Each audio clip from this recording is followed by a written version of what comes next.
kita disuruh 3M, 5M, dia ngambil 17M. Ya. Kan, Tapi kalau di sana ada markup-nya, ada fiktifnya, terus menimbulkan kerugian keuangan negara, seperti yang saya ambilkan contoh yang kami tangani di Buleleng, Bang. Sudah apa ya menurut saya kejam ya. kejam sekali itu. Anti korupsi, lawan korupsi, sikat korupsi.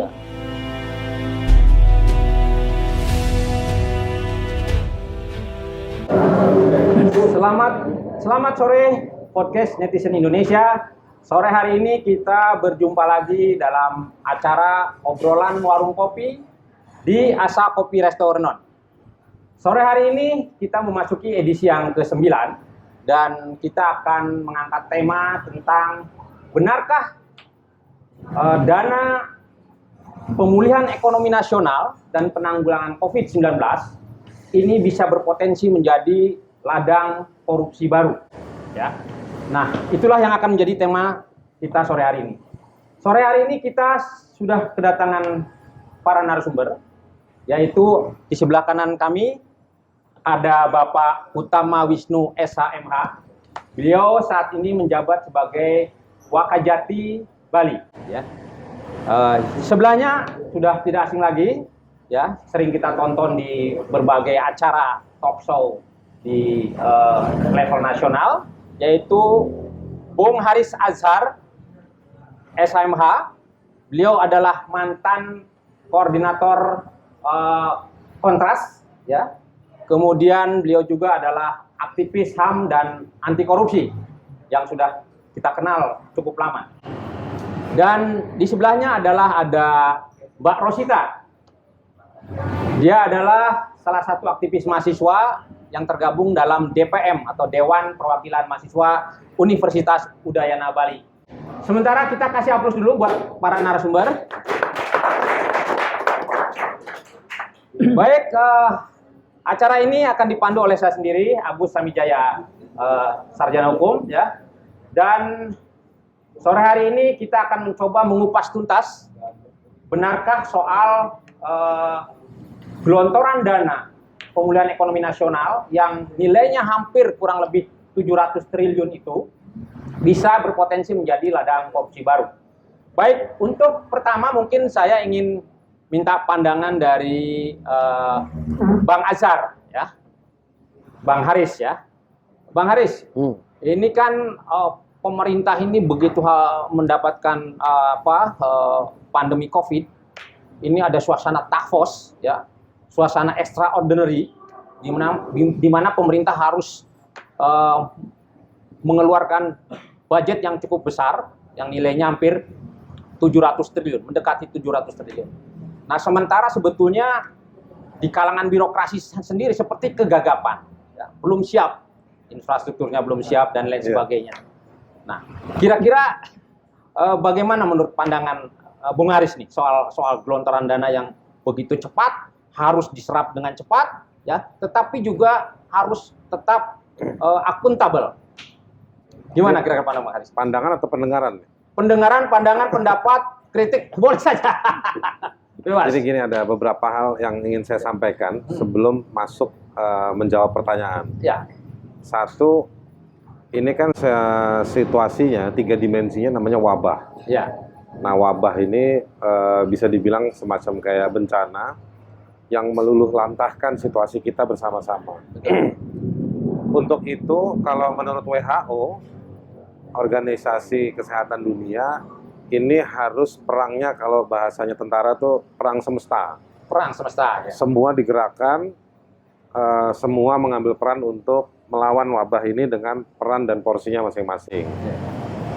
Baik itu di level masyarakat maupun di level negara. Jadi the whole of society dan the whole of government. Ya. Nah, itu harus dimobilisasi. Itu tafsirnya macam-macam.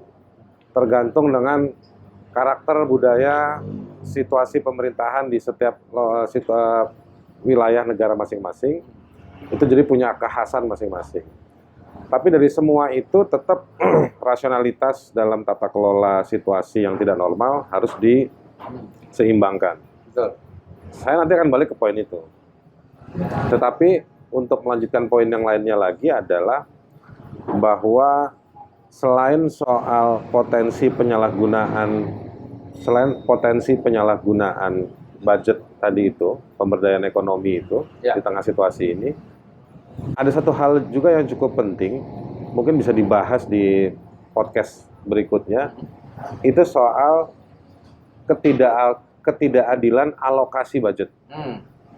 Jadi selain alokasinya nggak seimbang, paling nggak saya merasa nggak fair, nggak adil. Betul. Itu pun kemudian baru nanti masuk apakah ini transparan atau tidak, accountable atau tidak, berpotensi ada penyalahgunaan, pelanggaran hukum atau tidak. Nah, kenapa saya mau memulai dari soal ketidakadilan? Dengan situasi wabah tadi yang saya bilang, semua KL Pak disebutnya Pak ya, kementerian dan lembaga itu diminta untuk menggeser, memobilisasi, mengalokasikan semua program-programnya untuk atas nama COVID. Atas nama COVID ya. Atas nama COVID. Jadi ada pergeseran sejumlah puluhan persen pengalokasian duit di KL ke penanganan COVID. Itu satu hal. Yang kedua, APBN itu kan 3. APBD Betul. Di 500 lebih kota dan kabupaten provinsi. Yang kedua kementerian. Betul ya Pak? Ya. Yang ketiga namanya utang luar negeri. Ini APBD dan kementerian, daerah Pemda dan kementerian dialokasikan untuk COVID. Kita nggak pernah tahu masyarakat, apakah duit bayar hutang kita dapat penundaan. Siapa yang pernah menjelaskan soal ini dari pemerintah? Betul nggak? Karena dia mengokupasi atau mengambil sepertiga dari APBN kita. Betul. Hutang nih. Kok pelayanan publik yang ada di kementerian dan lembaga dan juga Pemda digeser untuk penanganan COVID, ya kan? Tapi kok hutang enggak? Atau kita nggak tahu informasinya? Karena masyarakat nggak dapat informasi yang renyah, gampang di depan matanya, mudah dimasuk ke otaknya tentang benar atau tidak nih ada penundaan bayar hutang.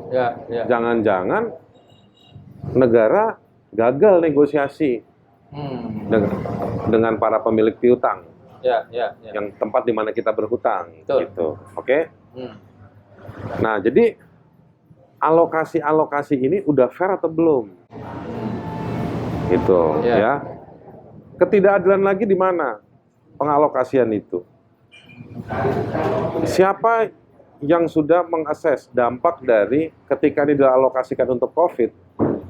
Ketertinggalan itu nanti program pemulihannya ke depan seperti apa? Oke lah, ini berarti dampaknya luas dan panjang. Yang berikutnya lagi, ketidakadilan itu nanti bisa muncul atau sudah muncul depan mata. Kenapa? Ketika misalnya gara-gara COVID ini angka kemiskinan melambung tinggi, dan ternyata data ekonomi kita selama ini konsumsinya kebanyakan di rumah tangga. Tapi kenapa pengalokasian duit untuk COVID tidak serta-merta seperti jumlah membumbungnya kemiskinan yang juga beririsan dengan belanja ekonomi kita. Jadi ekonomi kita itu tetap bergerak karena rumah tangga. Jadi belanja ekonomi kita itu karena ada rumah tangga itu. Ya kan, ada ya, kalau dalam hitungan-hitungan ekonomi dasar itu ada yang berbasis kebutuhan pokok, ada yang tidak. Misalnya kopi itu bukan pokok, tetapi itu real terjadi. Nah, yang kayak gini-gini ini dia mengokupasi lebih dari 50% kegiatan ekonomi kita dan mereka kena dampak. Jadi kalau mau memulihkan ekonomi kita, saya sih bukan ahli ekonomi gitu. Saya menggunakan data ekonomi untuk mau mengcapture potensi pelanggaran hukum, menangkap potensi pelanggaran hukum yang tidak adil itu. Jadi kenapa pengalokasian? Karena juga nggak ada kan Pak, pidana gagal menyusun APBN, ada nggak? Nggak ada. Iya kan? Nggak ada kan, Pri? Nggak ada, padahal APBN nggak. Karena juga kita nggak boleh bawa undang-undang APBN ke MK kan. Ya, betul. Nah jadi, nah itu sepihak. Menurut saya ini nggak adil. Nah duit itu dialokasikan lebih banyak untuk sektor industri yang kita belum tahu apakah industri-industri itu menjawab secara kontan kehidupan ekonomi di sektor rumah tangga. Bisa menggerakkan.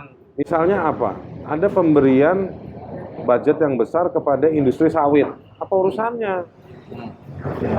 Pada perusahaan-perusahaan swasta di sektor sawit. Memang ada budgeting untuk korporasi itu ya? Betul, budgeting untuk korporasi. Swasta, ya. Lalu diambil lagi, dan juga mesti dicek tuh Pak, berani nggak tuh kejaksaan?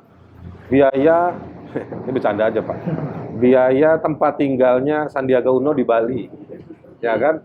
Dia bilang dia pindah ke Bali, ingin memberdayakan ekonomi pariwisata atau ekonomi kreatif. Apakah itu serta-merta? Saya menduga pasti orang Bali bangga, senang. Tapi sebetulnya, apakah itu dipakai untuk kamuflase, ataukah benar-benar dia kontan membangkitkan ekonomi nasional dan ekonomi daerah di Bali? Dan apakah pengalokasiannya tepat? Tepat dalam artian jumlahnya proporsional dengan kebutuhan yang menghasilkan sesuatu yang punya dampak lebih luas.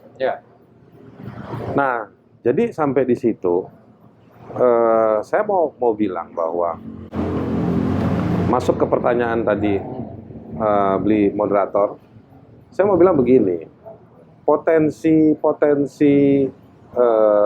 fraud, istilahnya fraud kan, kecurangan itu, keculasan kalau bahasa tongkrongan, keculasan dalam pengelolaan uang atau aset tadi itu sebetulnya dia harus dilihat dicek dari, kalau dalam hukum Pak kita sebutnya mens rea, niat jahat pada perbuatan maupun niat jahat pada membuat kebijakan. Nah cuman kalau kebijakan, saya menduga para penegak hukum kayak kejaksaan, KPK, polisi, dia dikunci oleh kebijakan nasional yang dipimpin oleh presiden yang juga bos-bosnya institusi ini, yang dia dapat input dari sektor ekonomi, ya kan, sektornya Erlangga Hartarto itu, untuk memobilisasi ekonomi, dan saya khawatir menghalalkan segala cara. Misalnya kalau kita ngintip di Perpu 1 tahun 2020, itu kan ada banyak excuse, ya kan, nggak boleh dibawa ke pengadilan tata usaha negara, nggak boleh digugat perdata, nggak boleh dipidanakan, boleh penunjukan langsung, terbukti ketangkep, mensosnya dari PDIP, kita disuruh 3M, 5M, dia ngambil 17M, kan, ya kan? Nah itu karena penunjukan langsung, yang biasanya dulu penunjukan langsung itu kalau normal 200 juta ya Pak ya, sekarang bisa ugal-ugalan, sampai triliunan, gitu, bisa ugal-ugalan penunjukan langsung. Nah penunjukan langsung itu dipakai untuk menggerus dana-dana yang sebetulnya alokasinya kecil buat masyarakat. Jadi kebijakan mengalokasikan uangnya, itu menurut saya nggak adil. Kenapa industri besar dikasih besar? Dia swasta. Keuntungannya dia, ya kan, yang dia dagang, jual sawit, jual tambang, jual nikel, jual hasil pertanian, impor segala macam. Ya mungkin nggak semua bidang itu dapat bantuan, tetapi mereka meskipun nggak dapat bantuan langsung, mereka dapat relaksasi policy. Tapi kan begini sebutnya, Bung Azhar, Bung Haris, pada saat pemerintah menetapkan anggaran itu, BLE juga sudah ditetapkan, diketok palu untuk membackup itu, bahkan seluruh aparat pengawas keuangan untuk pelaksanaan itu juga dikerahkan. Ada AP, ada apa lagi kalau nggak salah, HPI atau apa itu ya. Kemudian termasuk KPK, Kejaksaan, BPK. Apakah ini bisa kurang juga dalam mengawasi proses agar dana itu tepat sasaran, efisien dan akuntabel itu? Menurut Bung Haris gimana itu? Saya minta maaf nih Pak, saya duluan Pak, karena saya mau kabur sebentar lagi. Karena mau kabur ini, saya ajak dulu. Jadi sebenarnya begini, undang-undang tindak pidana korupsi masih ada tetap. sejumlah undang-undang lain itu tetap ada, atau yang secara prinsipil ya, undang-undang tentang asas-asas umum pemerintahan yang baik dan benar, apa yang baik dan bersih dan baik dan bersih, itu masih ada, meskipun Perpu 1 itu berlaku. Nah, memang ini diujinya nanti memang dari sisi temuan, gitu, dari sisi temuan. Jadi dari peristiwa hukumnya, dari perbuatan-perbuatannya. Soal bahwa itu di-excuse, ini penafsiran saya, itu nanti. Tapi kalau ada kerugian, ada kesalahan prosedur, dia tetap harus bunyi di atas meja. Bahwa nanti kan ada audit BPK, ada audit BPKP, ada audit eksternal, ada berjenjang-jenjang. Kalau kita lihat di Undang-Undang Pengadaan Barang dan Jasa itu juga ada jenjang, dan semua harus ada laporan. Betul. Jadi excuse penunjukan langsung tidak serta-merta mengenyampingkan bahwa BPK nggak boleh kerja, BPKP nggak usah kerja, nggak bisa. Dia harus tetap ditagih kerjanya, harus bekerja. Dan kalau misalnya nanti Pak Untung mau jelasin bahwa kejaksaan mungkin menemukan ini, KPK, KPK juga nangkep Mensos. Iya gitu. Jadi menurut saya Perpu itu juga selain kontroversial, dia bukan menjadi pembunuh berlakunya undang-undang lain, tidak. Nah, masyarakat di sini tetap harus nunggu melihat hasil kerjanya kejaksaan di tingkatan daerah, hasil kerjanya Polri di daerah, hasil kerjanya KPK di tingkat nasional, kejaksaan, Polri di tingkat nasional, mana hasil pengawasan kalian? Kan begitu. Jadi tetap harus ditunggu dan ditagih hasil kerja mereka. Nanti dari peristiwa-peristiwa tersebut, dari laporan-laporan tersebut, nanti ada yang ketemu misalnya fraud dalam prosedur, kecurangan dalam prosedur. Ada nanti kecurangan yang mengakibatkan kerugian, ada yang mengakibatkan kerugian total loss, kerugian secara menyeluruh. Yang ada lagi nanti kerugian yang mengakibatkan tidak tercapainya tujuan. Betul. Nah, itu semua kan ada teori-teori hukumnya. Nah, menurut saya itu nanti baru kemudian diproses. Jadi soal memberlakukan tidak bisa dibawa ketunnya, tidak boleh digugat perdatanya, tidak boleh dipidananya, itu nggak bisa di level penyidikan.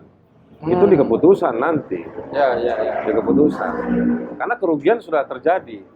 Nah, kerugian itu terjadi, menurut saya kesalahannya dari mengalokasikannya, blade-nya tadi, membuat kebijakannya sudah tidak adil, ya, udah porsinya kecil buat masyarakat, toh yang porsi kecil masih dikorupsi lagi. Duitnya dipotong, barangnya yang kemudian dikasih ada putunya.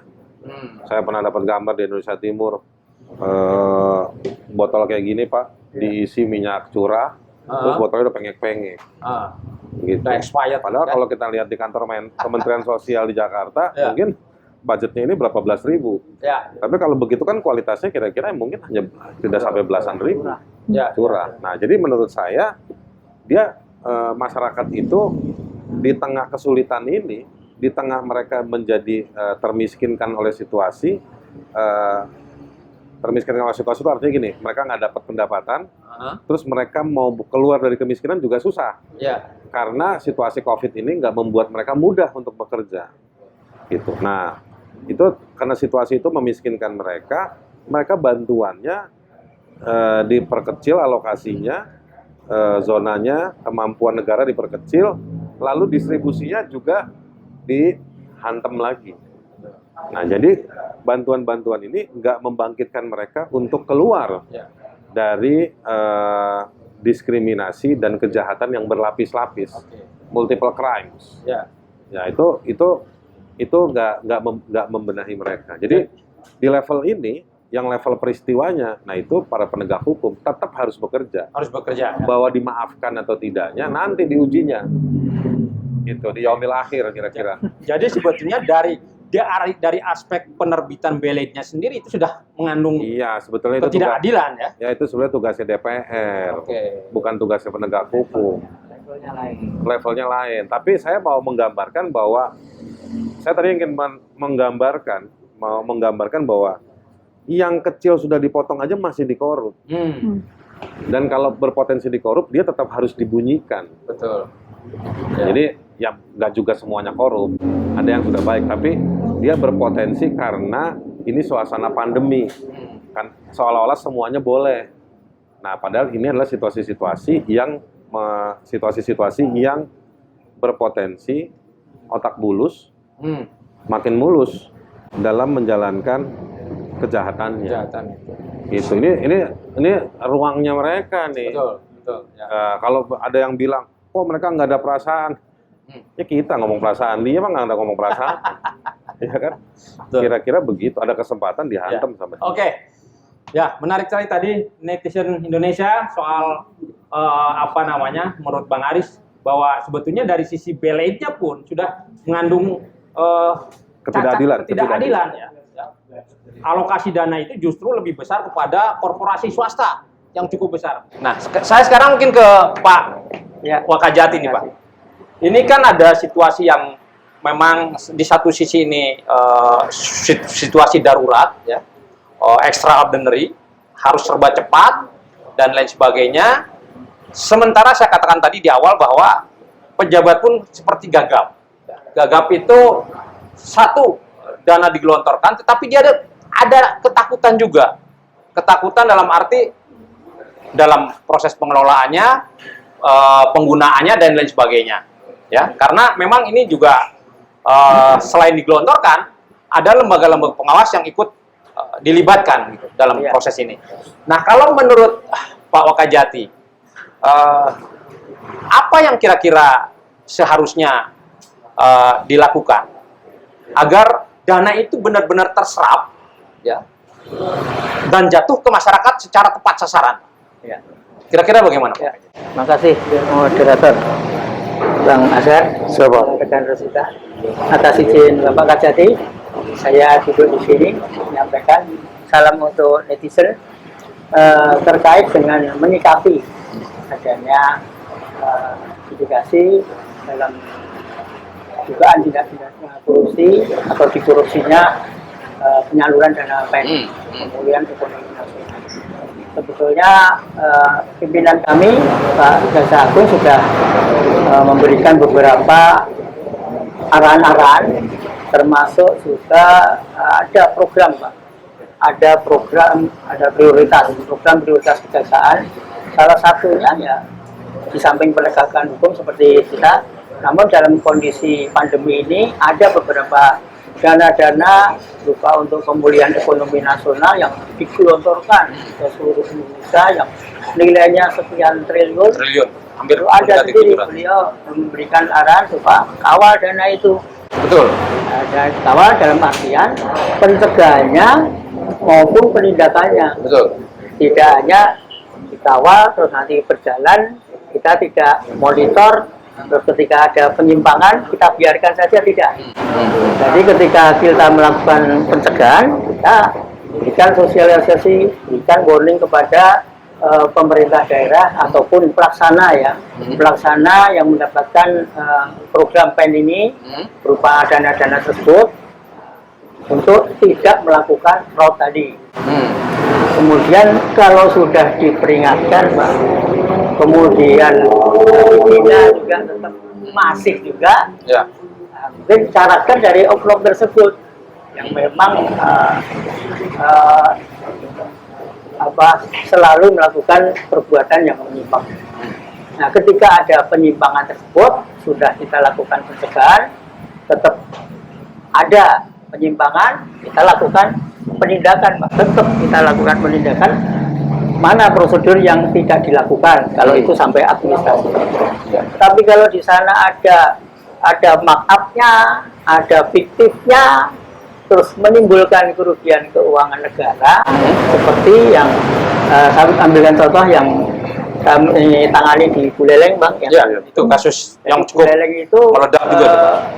ada di sana ada secara keseluruhan di Buleleng untuk dinas pariwisata itu antara 13,4 miliar. 13,4 miliar. Beberapa kegiatan-kegiatan. Nah, kemudian ada salah satu kegiatan yang kurang lebih sekitar 4 miliar. Ada beberapa pelaksanaan. Ketika ada informasi dari masyarakat, kita butuh kerjasama. Semua harus bersinergi mengawal dana-dana ini, termasuk KPK, termasuk kepolisian, termasuk kejaksaan, masyarakat juga kalau Ya, dapat betul. informasi. Informasi ternyata penggunaan tadi, Pak, penggunaan tadi ada penggunaan untuk pelaksanaan kegiatan itu ada beberapa item yang di markup. Nah, ketika di markup, kemudian modusnya salah satu lah, karena ini masih dalam proses, mungkin sepintas saja modusnya, yaitu yang tertulis adalah sekian, kesepakatannya di bawah itu.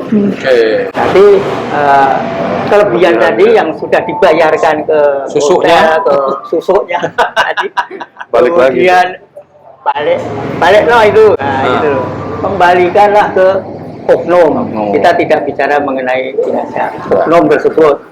Nah, sehingga di sanalah terjadi markup-nya sudah terjadi, dan ada juga kegiatan yang fiktifnya, sehingga di sanalah ada kesengajaan untuk melakukan tindak pidana korupsi sejak awalnya. Nah, Jadi tapi sudah direkayasa. Baik. Kemudian satu lagi, Pak. Kemudian dari penyidikan tersebut kita sudah dapat menyita dari program yang 4 miliar, ada yang kita berhasil sita itu sekitar 450-an apa 99 juta. Dari itu, Bang, mungkin menjadikan parameter dengan alokasi dana 4 miliar yang dikorupsi 400, sudah 10% lagi. Prosentase mungkin seperti yang terjadi di atas. Bagaimana paket-paket dipotong 10.000 atau 5.000 per paket. Kurang lebih demikian, karena terjadi penyimpangan dan itu mengakibatkan kerugian keuangan negara, kita kejar. Kemudian upaya sesuai dengan program dari pemerintah juga dan program dari Bapak Jaksa Agung juga, pulihkan itu, pulihkan KPK, kita sita. Nanti kembalikan lagi ke pemerintah, sekyu pemerintah daerah, sekyu pariwisata. Jadi bagaimana sinergi kekuatan kita untuk melakukan pencegahan dulu, Pak, kemudian melakukan penindakan tetap. Oke. Nah, Pak Wakajati, kalau di level nasional aja, ini selevel menteri bisa melakukan itu ya. Nah, kemungkinan ini di bawah juga karena cakupannya lebih luas ya. Kemudian mungkin kontrol juga semakin lebih cair gitu kan. Nah, apakah pihak kejaksaan dalam proses itu dilibatkan dari awal dalam proses pengawasan ataupun asistensi dalam tata kelola dan penggunaan dana-dana itu? Nah, makasih. Dari sisi kejaksaan sesuai dengan tusi kita dalam pengelolaan dana, kita di samping selalu melakukan pemantauan, juga secara tertulis kita sampaikan kepada pihak pemerintah, baik itu di tingkat gubernur maupun tingkat Pemda. Cuma ya kembali lagi, Bang, keterbukaan. Keterbukaan dong dari pihak yang penerima dana tersebut. Kalau memang itu ada keterbukaan dan punya komitmen untuk melaksanakan sesuai dengan ketentuan, tidak ada penyimpangan, saya kira mungkin tidak akan terjadi. Tapi itulah manusia. Oknum kan tidak semua oknum itu sempurna. Nah, jika salah satu oknum itu melakukan penyimpangan dengan sengaja, dengan markup, terus di sana ada kerugian, apa boleh buat, harus kita lakukan penindakan. Nah, tapi Pak, ada hubungannya enggak lambatnya penyerapan anggaran dari PEN itu ke masyarakat itu dengan kaitan pengawasan yang begitu ketat, atau mungkin juga secara psikologis ketakutan aparat untuk menggunakan dana itu, Pak?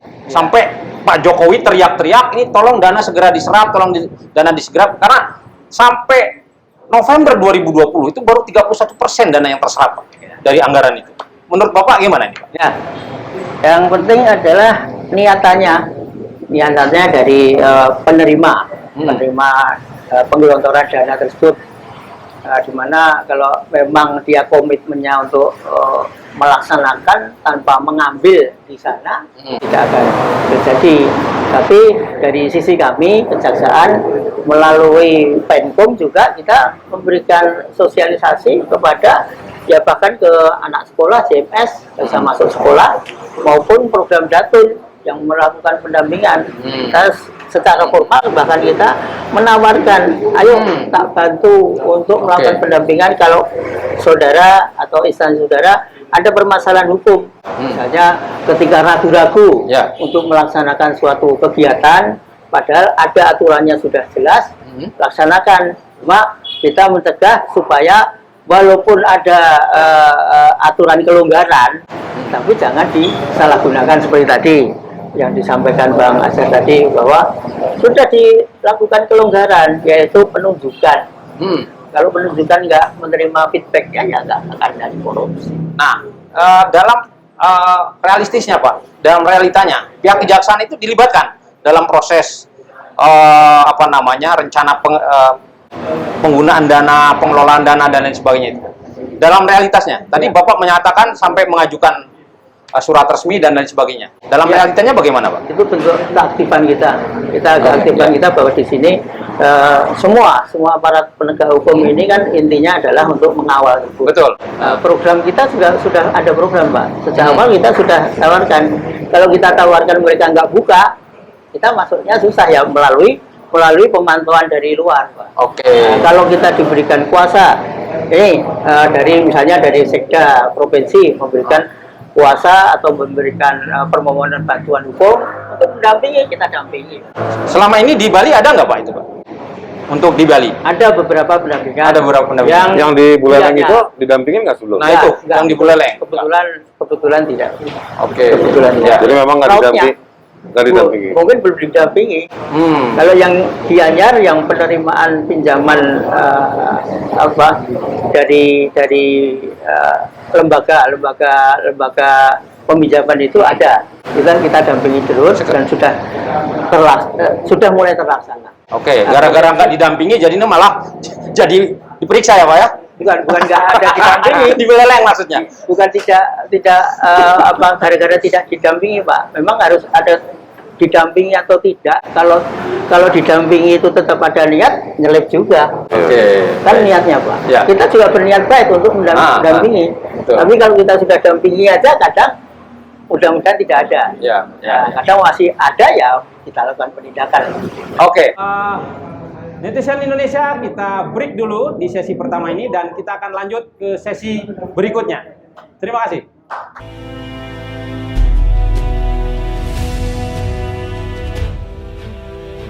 Netizen Indonesia, kita lanjutkan lagi sesi obrolan warkop ini ke sesi kedua. Tapi perlu dipermaklumkan bahwa Bung Haris harus segera berangkat ke airport, sehingga di sesi kedua ini kita hanya diikuti oleh dua narasumber, ya, dari Pak Wakajati dan Dek Rosita dari Universitas Warmadewa. Baik, tadi saya sudah menyampaikan satu pertanyaan ataupun ungkapan pada mahasiswa, bagaimana sih perspektif mahasiswa dalam melihat gelontoran dana penanggulangan COVID dan pemulihan ekonomi nasional ini. Silakan. Oke, pertama-tama terima kasih Bapak Moderator, kemudian juga di sebelah saya ada Bapak Wakil Kejati, kemudian tadi sebelum saya ada Bung Haris yang duduk di sini, jadi saya sedikit gemetar sebenarnya Pak. Ini biasanya Bung Haris saya lihatnya di televisi, sekarang saya bisa ketemu langsung. Jadi terima kasih podcast Netizen Indonesia, luar biasa sekali.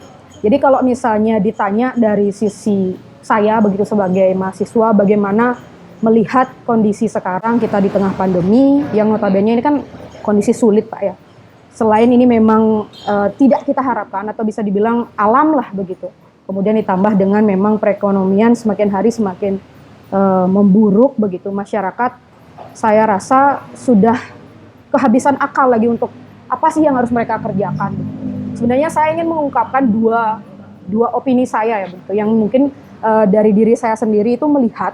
Yang pertama itu ada tentang rasa kekesalan gitu dari masyarakat, kemudian juga lagi satu itu tentang kepercayaan publik. Kita melihat bahwasanya selama ini di tengah pandemi ini tentu sudah ada memang upaya-upaya yang dilakukan pemerintah, tetapi kembali lagi selama beberapa bulan ini kita menghadapi COVID yang memang kita tidak tahu kapan akan selesainya ini, memang butuh perencanaan yang begitu matang. Selain perencanaan, eksekusinya juga kita harus lihat apakah memang sudah berjalan dengan baik. Tadi Bung moderator juga sempat menyebutkan bahwasanya realisasi anggaran, kemudian saya sebagai masyarakat atau mahasiswa yang melihat langsung di bawah bagaimana hal-hal tersebut terjadi di bawah, itu masih merasa yang ini tuh masih perlu sekali perhatian yang lebih dari pemerintah gitu. Jadi apa yang dilakukan pemerintah itu di bawah nyatanya masih belum optimal gitu, belum sesuai yang kita harapkan. Kemudian dengan suguhan di era sekarang juga karena banyak masyarakat itu di rumah, Pak. Jadi di rumah kita main gadget kan, apalagi generasi milenial ya, semua pasti main gadget. Setiap hari kita pasti update tentang berita-berita gitu. Dan hal-hal yang disuguhkan di kita itu banyak informasi-informasi tentang korupsi. Ini korupsi. Jadi kalau dibilang muak, pasti semua orang muak, Pak, bahas korupsi. Tapi saya ingat sekali apa yang disampaikan oleh Mbak Najwa Shihab dalam acaranya di TV gitu. Jadi sebenarnya kalau dibilang muak melihat korupsi yang terjadi di Indonesia pasti muak, tetapi di sini harusnya kita tidak boleh sama sekali untuk memaklumi adanya korupsi itu. Gitu. Jadi kita tidak boleh menganggap hal tersebut sebagai hal yang wajar, meskipun terjadinya berulang kali, kemudian juga mungkin hampir setiap pejabat ya, kalau misalnya saya ngobrol dengan teman-teman saya atau orang tua, ketika udah ngebahas korupsi mereka pasti jawab, mak muluk itu dari dulu gitu. Jadi mereka pasti sudah menganggap itu ya memang seperti itu orang. Itulah yang harusnya mindset yang menurut saya juga sebagai generasi muda harus dibangkitkan lagi, bahwasanya kita nggak boleh mewajarkan hal itu. Kalau kita sendiri sebagai generasi milenial yang notabene akan menjadi tonggak estafet kepemimpinan berikutnya, menganggap korupsi itu hal yang wajar, Pak, dan membiarkan saja. Tadi Bapak bilang ada kolaborasi dari masyarakat, di mana sebagai mahasiswa, sebagai masyarakat kita kan juga harus sebagai kontrol sosial ya, punya fungsi sebagai kontrol sosial. Jadi di sana menurut saya mindsetnya harus benar-benar dibangun, dan sebagai di sektor akademik ini memang harus dibuat sebuah penguatan begitu yang memang bisa memberikan doktrin-doktrin positif yang memang nanti bisa menumbuhkan nilai-nilai integritas, Pak. Dari kecil, harus dari kecil gitu, dari lingkungan keluarga. Dari keluarga, kemudian kalau nanti dia sudah sekolah ya dari sekolah gitu, itu nggak boleh putus gitu. Karena kalau misalnya kita lihat lagi, banyakan yang korupsi itu ya orang-orang pintar, Pak, orang-orang bergelar, Kak. Itu yang menurut saya menjadi suguhan saat ini yang membuat hati kita masyarakat itu atau mahasiswa itu miris. Kemudian kalau misalnya saya ajak flashback lagi, kemarin kita ada tentang Omnibus Law lah, kita bersuara begitu. Saya sebagai mahasiswa juga ikut menjadi tim kajian, kemudian juga ikut mendiskusikan itu. Nggak banyak orang yang mengerti bahwasanya gerakan mahasiswa, misalnya demo itu selalu dikonotasikan negatif gitu. Padahal kita tidak melakukan hal yang salah dari demo itu gitu. Kita menyuarakan aspirasi kita melihat bagaimana hal-hal buruk itu terjadi begitu. Kemudian saya juga melihat adanya keterbatasan ruang untuk kita menyampaikan pendapat, Pak. Tadi misalnya kita melihat ada korupsi seperti ini, kemana kita bisa mengadu gitu, dan apakah privasi kita juga dijaga dengan baik? Kan pasti ada ketakutan, kemudian ada tekanan juga, dan itu butuh keberanian untuk kita mengungkapkan sekelas yang namanya kasus korupsi begitu. Kemudian dari sana juga beranjak dari yang kemarin tersebut, kan saya juga ikut banyak diskusi-diskusi akademik, Pak. Bahkan ada juga dari kalangan insan akademika yang malah mempertanyakan saya selaku mahasiswa, sebaiknya kalian tuh jangan turun ke jalan gitu. Ada yang seperti itu yang membuat kita juga jangan ikut gerakan sosial. Iya, padahal tujuan kita anti korupsi gitu ya. Jadi itu yang sangat-sangat kami sayangkan juga, Pak. Kemudian yang masalah ya memang banyak dari kalangan pejabat melakukan tindak pidana korupsi. Ya kami kalau misalnya dari perspektif saya mungkin tidak banyak hal ya, tidak banyak ruang yang bisa kami manfaatkan selain kami menyuarakan apa yang menurut kami bisa kami kerjakan sebagai seorang generasi muda. Tapi di sini kami ingin juga menunjukkan bahwa kami juga ingin berperan loh di bagian sana gitu. Jadi kalau dalam kaitan kontrol. Ya, atau peran mahasiswa baik sebagai lembaga kontrol maupun social engineering dalam kaitan penggelontoran dana penanggulangan COVID dan pemulihan ekonomi. Kira-kira apa yang bisa dilakukan oleh mahasiswa? Kalau misalnya ditanya tentang anggaran gitu di pandemi ini, apa yang bisa kami lakukan? Tentunya sebagai mahasiswa yang juga belajar di ilmu, kalau saya kebetulan juga di ilmu pemerintahan ya Pak ya. Jadi sebenarnya saya juga ikut terjun langsung di masyarakat, jadi saya ikut organisasi di desa. Jadi peran-peran sebenarnya yang bisa diambil oleh generasi muda itu ya ikut mengawasi itu. Gitu. Kan kalau di Bali kita ada Seketrune, kemudian juga kalau di desa ada Karang Taruna. Jadi di level-level terbawah itu yang tadi dibilang itu level paling kecilnya nih, dari sana kita sebenarnya juga harus sudah berperan, Pak. Tapi ya balik lagi ya, biasanya nih kalau misalnya dari saya sendiri melihat ada ketakutan-ketakutan sedikit dari generasi muda juga ketika Ini kan masyarakat sering nih berbicara bahwa BLT itu diplesetkan sekarang menjadi bantuan langsung terus, nggak nyantol gitu kan. Nah, kira-kira apa yang bisa dilakukan oleh mahasiswa dalam konteks lembaga kemahasiswaan, ya, bukan individu, untuk ikut serta mengontrol tata kelola itu? ya, untuk menciptakan tata kelola yang baik, tentunya kalau misalnya saya kaitkan dengan perkembangan teknologi saat ini, Pak, kita bisa semuanya membuat teknologi yang mengintegrasikan itu. Kita membuatkan sistem harusnya jejaring yang misalnya kalau situasi pandemi kan jelas masyarakat tidak bisa berinteraksi dengan normal. Kemudian juga apapun kekurangan-kekurangan itu, kalau sekarang kan kita banyak melihat masyarakat seperti Bapak bilang tadi di sosial media ya dinaikkan, kemudian karena mereka tidak punya ruang selain itu, siapa yang akan mendengarkan mereka secara langsung untuk hidup? Karena jarang sekali, mungkin hampir tidak ada ya kalau misalnya kita lihat di desa-desa ada dengar pendapat terkait dengan COVID dan lain sebagainya, itu masih kurang sekali begitu. Jadi ada suara-suara atau apa namanya semacam ide dari masyarakat, kemudian keluhan dari masyarakat yang belum terakomodir. Jadi banyak sekali masyarakat yang langsung menuliskan ke Facebook, sosial media, tapi hanya sebatas lentingan yang menyindir saja, Pak. Tetapi misalnya kalau kita mau benar-benar melakukan reformasi birokrasi misalnya, ini kita sisipkan kemajuan teknologi ini untuk menjembatani ini antara masyarakat dengan pemerintah. Pemerintah mau mendengar, masyarakat mau bersuara. Kan bagus ketika misalnya ada sebuah sistem, misalnya aplikasi di desa-desa kita terapkan digital gitu misalnya. Masyarakat bisa mengadukan keluhannya di sana gitu. Termasuk penyelewengan dana pemulihan ekonomi ya. Karena kan meskipun di tingkat kepala desa, Pak, menurut saya di bawah itu kan masih ada lagi ya.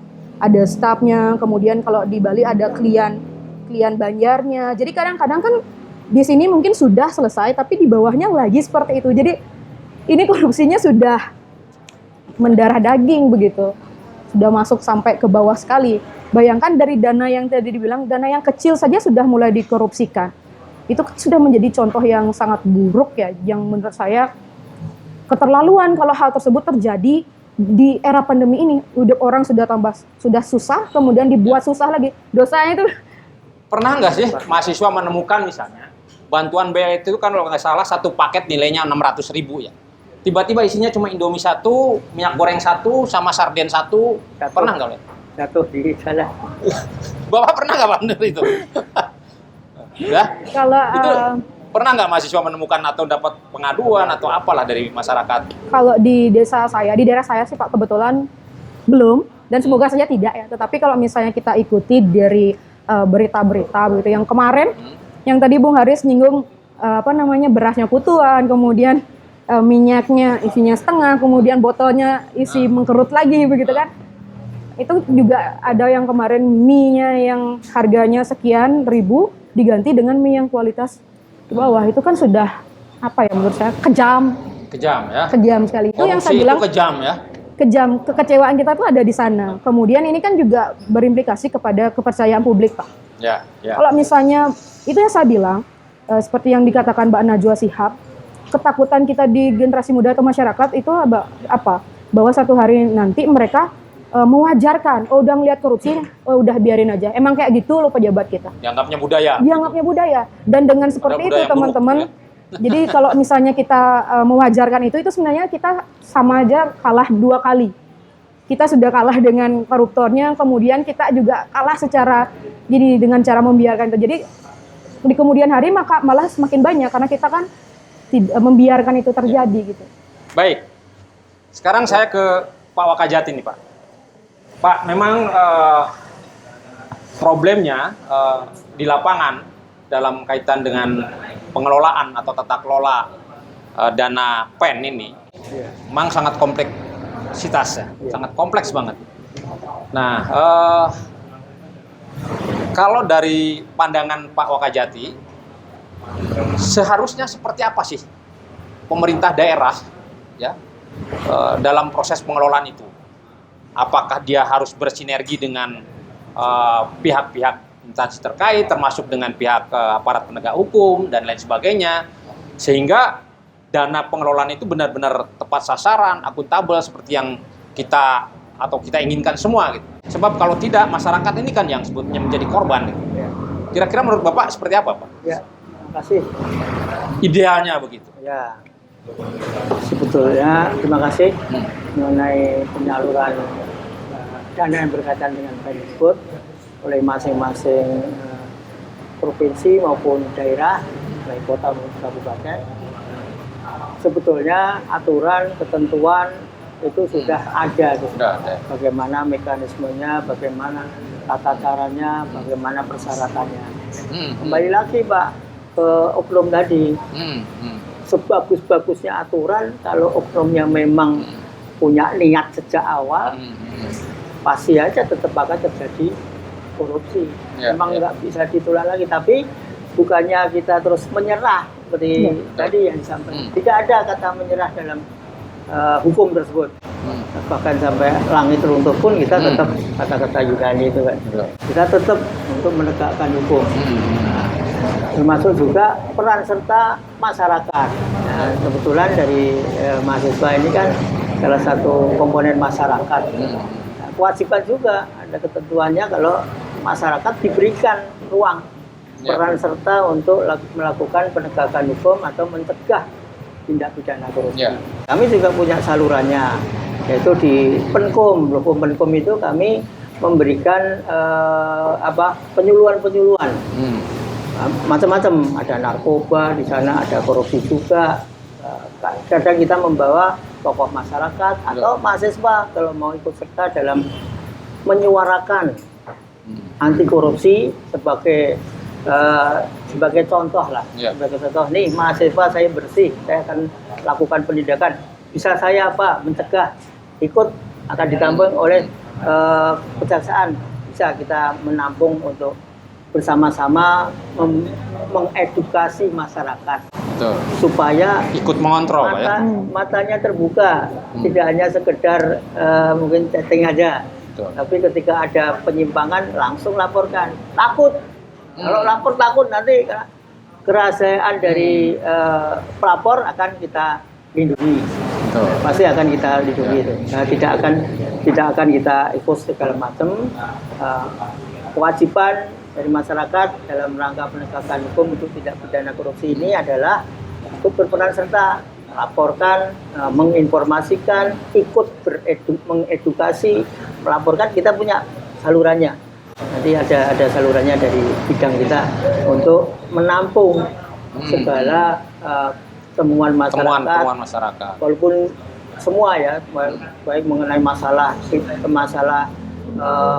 perdata maupun pidana, tapi khusus untuk korupsi kita terbuka, kemudian diberikan data masukan. Kalau datanya itu valid, pasti akan kita tindak lanjuti. Kalau nanti ada temuan di lapangan, ada penyimpangan, pasti kita tindak lanjuti. Nah, mohon dukungan dari masyarakat, termasuk mahasiswa. Kawal kami juga, kami manusia juga. Betul. Nah, ketika Pak, jaksa itu nakal, laporkan juga. Ya kan? Jaksa itu nakal, mungkin melalui media laporkan bahwa ada jaksa nakal atau oknum lah. Oknum yang nakal, laporkan. Kita punya salurannya. Ada perintah dari pimpinan juga, jaga integritas. Termasuk dalam penanganan perkara tindak pidana korupsi, profesional, proporsional, tidak asal. Kemudian menjaga integritas untuk tidak tergoda untuk melakukan penyimpangan tadi. Jadi harapan kami penindakan korupsi ini bukan miliknya penegak hukum saja, tapi milik masyarakat juga, termasuk miliknya pelaksana.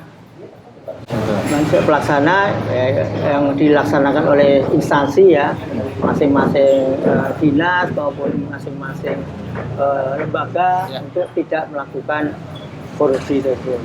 Karena kalau dari sisi aturan, semua aturan sudah tertulis, ada semua Pak. Baik. tindak pidana korupsi dituntut ancamannya sampai 20 tahun. 20 tahun. Bahkan ada pemberatan kalau pandemi begini. Ya, kalau dalam proses pencegahan, Pak, ini kan ada proses preventif, preventif, dan kuratif. Dalam kaitan proses pencegahan, apa selama ini ada nggak sinergi di antara aparat penegak hukum, Pak? Ya, baik itu polisian, kejaksaan maupun KPK dengan aparat pengawas internal seperti APIP dan lain sebagainya, kemudian Inspektorat Jenderal misalnya. Ada nggak, Pak, dalam konteks mengawal gelontoran dana yang ini kan benar-benar gelontoran dana yang cukup besar, dananya kita nggak tahu, bisa saja juga dari pinjaman ya, dan lain sebagainya yang satu saat ini justru akan dibebankan kepada masyarakat juga mungkin ketika normal. Ya. Nah ini kan sesuatu yang menurut saya situasi extraordinary yang harus dikawal secara extraordinary juga. Kira-kira gimana tuh, Pak? Ya. Dalam konteks sinergi pengawalan dana ini.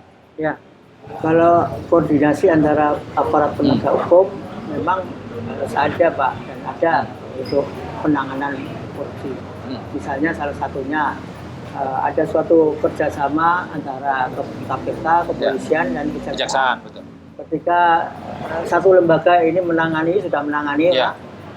lembaga lain sudah tidak diperbolehkan untuk menangani kasus tersebut. Oke, betul. Inilah salah satu bentuk koordinasi. Kemudian ketika kita melakukan penyidikan, kita selalu melaporkan, menembuskan, menyampaikan kepada KPK, Pak. Ini loh, kita sedang melakukan penyidikan, silahkan aja dikawal. Itu, Pak. Nah, sebagai jadi bentuk checks and balances juga ya, iya, Pak? Pak, bentuk keterbukaannya Betul. seperti itu. Nah, selain koordinasi oleh KPK, misalnya dia ada kadang-kala bahan itu juga dari KPK ketika kewenangannya di kejaksaan. Misalnya ada nominal tertentu. Jadi harus Baik. Nah, Pak, selain kasus Buleleng, sebetulnya di Bali ada nggak kasus-kasus lain yang terkait dengan soal dana COVID dan pemulihan ekonomi nasional ini? Di Bali? Ya, Pak. Ya. Masih. Harapan kami sih tidak ada. Oh, iya. Tapi itu belum menjadikan konsumsi untuk saya sampaikan. Ya. Supaya ya tidak ada selain itu. Paling tidak itu sebagai penjera lah. Ya, ini kita ya. tangani. Oke. Tapi kalaupun tetap ada, ya harus kita tegakkan. Betul. Tolong kontrol rekan-rekan dari mahasiswa. Kalau ada katakanlah kita melakukan penegakan, awal saja, lihat saja. Dukung kita. Jangan ketika kita minta sebagai saksi, saya takut Pak sebagai saksi. Nah, itu. Ya. Kita menuntut sampai 20 tahun mati pun, ya itu resiko kita. Jadi memang semua mempunyai peran sesuai dengan porsi dan kedudukannya masing-masing. Ya. Kalau mau menyampaikan pendapat, silakan, kami bisa menampung Oke. pendapat tersebut. Oke. Baik, netizen Indonesia, itulah paparan dari Bapak Wakajati terkait dengan pengawalan gelontoran dana penanggulangan COVID dan pemulihan ekonomi. Sementara kita break untuk sesi kedua ini dan kita akan lanjut di sesi terakhir nanti di sesi ketiga.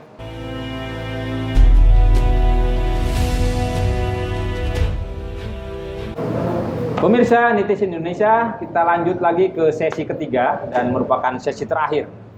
Nah, yang pertama saya ingin lanjut ke Mbak Rosita dulu lah, ya. Mbak Rosita, Anda mahasiswa, Anda aktivis mahasiswa di DPM ya.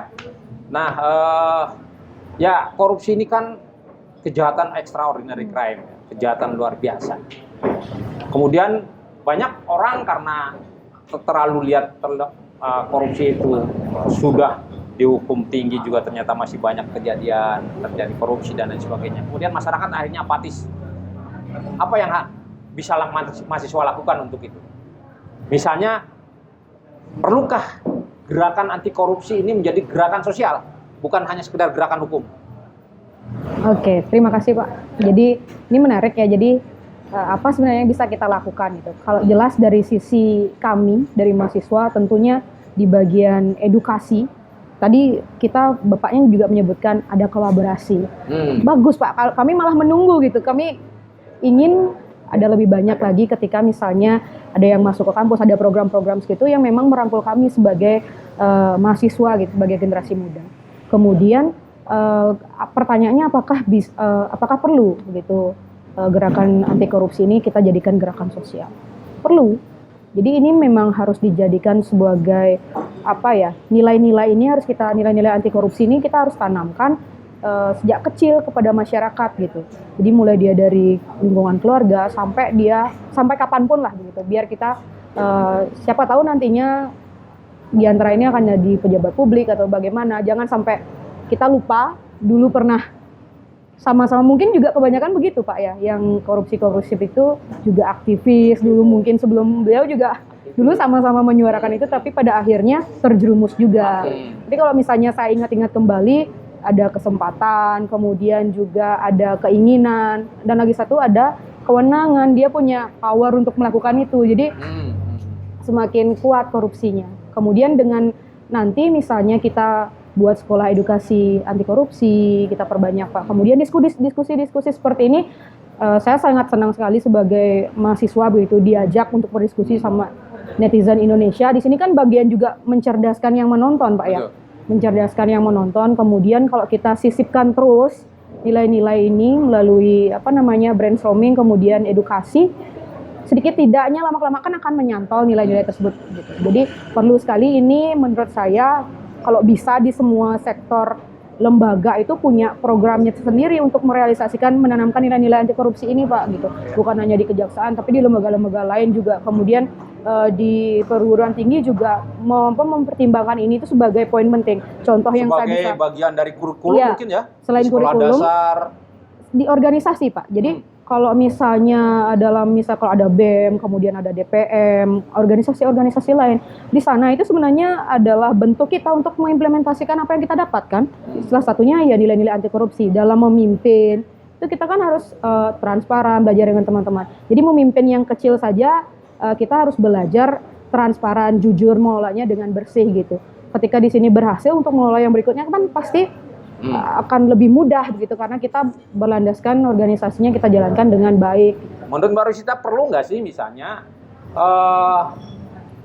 dalam kurikulum pendidikan dari mulai PAUD ya, usia dini itu diterapkan misalnya satu pelajaran anti korupsi ya. Jadi korupsi itu sudah kita doktrin dari mulai anak balita ya, atau anak di bawah umur 5 tahun misalnya, dari mulai PAUD sampai jenjang pendidikan yang lebih tinggi. Ya, sebenarnya Pak, kalau misalnya bisa saya sampaikan, ini kalau misalnya bahasanya kurikulum itu kan memang perencanaan harus matang ya menurut saya. Kemudian wacana untuk menjadikan kurikulum ini sebenarnya mungkin sudah terbesit sejak beberapa tahun yang lalu, tetapi implementasinya yang kita pertanyakan. Udah atau belum gitu, sudah sejauh mana. Kemudian kalau misalnya kita ingin lebih sederhananya lagi untuk menanamkan nilai-nilai anti korupsi itu sebenarnya tidak susah begitu. Nggak harus yang dia ada bukunya, ada pakemnya, nggak kayak gitu Pak. Contohnya kita kemarin misalnya kalau ada misalnya mungkin di beberapa daerah sempat ada gerakan misalnya kantin kejujuran.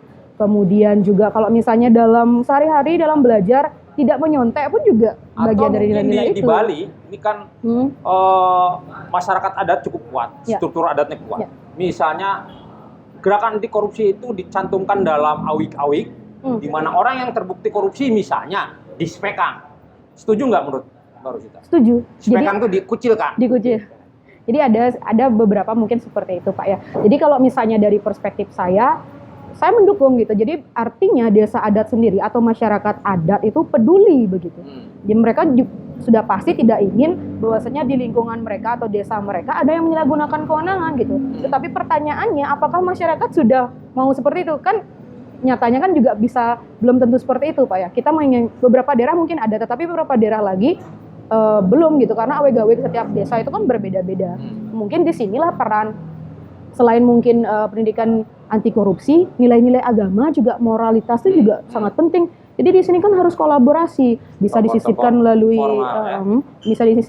nilai-nilai agama, mungkin dari orang tua bercerita, atau mungkin saat orang Bali itu kan ada ke pura, kemudian ada nasihat-nasihat seperti itu misalnya untuk menjaga iman kita untuk tidak seperti itu gitu kan perlu Pak. Jadi hal-hal kecil harusnya kita sisipkan semua nilai-nilai anti korupsi itu yang harusnya dilakukan. Tidak usah menurut saya berpikir terlalu ribet untuk menyiapkan ini dan sebagainya. Dan saya rasa modul-modul itu sebenarnya ada. Kalau misalnya saya kan sering mengikuti ada ICW, kemudian Sakti Sekolah Anti Korupsi. Jadi itu sebenarnya sudah ada, tetapi mungkin basis gerakannya belum bisa merangkul semua, karena balik lagi perlu kolaborasi dari semua sektor, Pak. Semua stakeholder ya. Semua stakeholder. Oke, saya ke Pak Wakajati, Pak. Ya. Pak, ini dalam konteks penanggulangan COVID dan dana pemulihan ekonomi nasional. Kalau tidak salah itu ada 6 klaster, Pak. Ya. Ada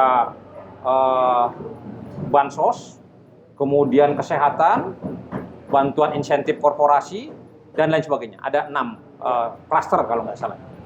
Nah, kalau dari pihak kejaksaan sendiri, Pak, apakah sudah melakukan monitoring ataupun mampu mengcover ke 6 klaster ini, Pak? Karena ternyata mungkin di klaster bantuan sosial cukup intensif, tetapi mungkin juga di bidang kesehatan, ya, dengan lembaga-lembaga kesehatannya, rumah sakit, kemudian puskesmas dan lain sebagainya. Ini kan sebetulnya lembaga-lembaga yang punya peluang, ya, untuk bisa melakukan korupsi juga terkait dengan penanggulangan COVID ini, Pak. Ya. Nah, kira-kira bagaimana, Pak? Iya, Pak. Terima kasih. Jadi terhadap adanya dana-dana yang berkaitan dengan COVID yang ada beberapa klaster tadi, tentu saja perlu dilakukan sinergitas dalam mengelola maupun mengawasi. Betul. Satu, pihak pelaksana dalam melakukan pelaksanaan kegiatan. Tidak ada. Di sana ada PPK, pejabat pembuat komitmen. Ya, harus berkomitmen terhadap bagaimana melaksanakan anggaran tersebut, bagaimana melaksanakan kegiatannya, kemudian bagaimana pertanggungjawabannya, bukan hanya pertanggungjawaban ke dalam institusi, tapi pertanggungjawabannya kepada masyarakat. Nah, dengan cara keterbukaan tidak terbuka telanjang, tidak semua terbuka. Ada beberapa parameter yang misalnya rumah sakit ini dapat bantuan sekian miliar untuk apa misalnya. Tapi mungkin tidak serinci itu karena itu memang tidak untuk konsumsi publik. Nah, kemudian sinergitas juga antara penegak hukum semua, bergerak semua, Pak. Betul. Karena ada ya KPK aja sudah ditangani pusat, kemudian kejaksaan, kemudian pihak kepolisian, semua bersinergi untuk melakukan pengawalan dan penindakan. Nah, begitu juga di kalangan mahasiswa. Di kalangan mahasiswa punya hak juga untuk ikut berperan serta. Satu, karena dekat dengan masyarakat, silakan mengedukasi masyarakat untuk berani bersuara, pandai, supaya bisa mengamati mana yang korupsi, mana enggak, sehingga ketika diajak, ya kan, ketika diajak korupsi jangan mau. Betul. Tanda tangan aja, di situ bunyinya 100. Tapi yang dikasihkan katakannya 50. Artinya jangan ragu-ragu melaporkan yang itu, Pak, ya? Menolak untuk melakukan korupsi, gerakan moralnya itu. Terus kemudian sadar diri bahwa kita sebagai elemen masyarakat punya juga hak punya kewajiban untuk melakukan pencegahan korupsi dari diri sendiri, dari peran mahasiswa, sehingga semua bersinergi untuk melakukan pencegahan terhadap korupsi. Kalau penindakan serahkan kepada kita, para penegak hukum, semua punya kewenangannya masing-masing. Nah, kepada pihak pelaksana, baik itu kementerian, lembaga, mungkin dinas, mungkin institusi, ya kami harus menyampaikan kepada institusi tersebut supaya yang sudah mendapatkan dana dalam rangka PEN tersebut, beberapa klaster tersebut, laksanakanlah itu sesuai dengan ketentuannya, sesuai dengan jumlahnya, sesuai dengan juknisnya. Kemudian sadarlah bahwa masyarakat ini mengawasi, Pak. Sehingga secara moral oknum yang maunya berbuat ketika sadar bahwa kita diawasi, menjadi tidak jadi. Kemudian caranya bagaimana? Dengungkan terus anti korupsi, lawan korupsi, lawan korupsi, sikat korupsi, ekonomi pulih. Dan masyarakat juga yang mengetahui adanya tindakan korupsi jangan segan-segan juga melapor ke aparat penegak hukum ya Pak dan ya. menolak Pak. Ya, Kalau betul. dia ikut di korupsi tersebut, Ya. berarti satu tidak Ya. mendukung program Ya, pemberantasan. menolak dan melaporkan Pak ya. Ya, Oke. kurang lebih itu. Ya, pemirsa netizen Indonesia, itulah kira-kira bedah kupas mengenai pengawasan dan penindakan dari gelontoran dana penanggulangan COVID-19 dan pemulihan ekonomi nasional yang begitu besar dananya, tetapi perlu pengawasan yang bersinergi di antara aparat penegak hukum dengan pengawasan-pengawasan internal dan masyarakat khususnya, bahwa ini adalah menyangkut nasib bangsa ya.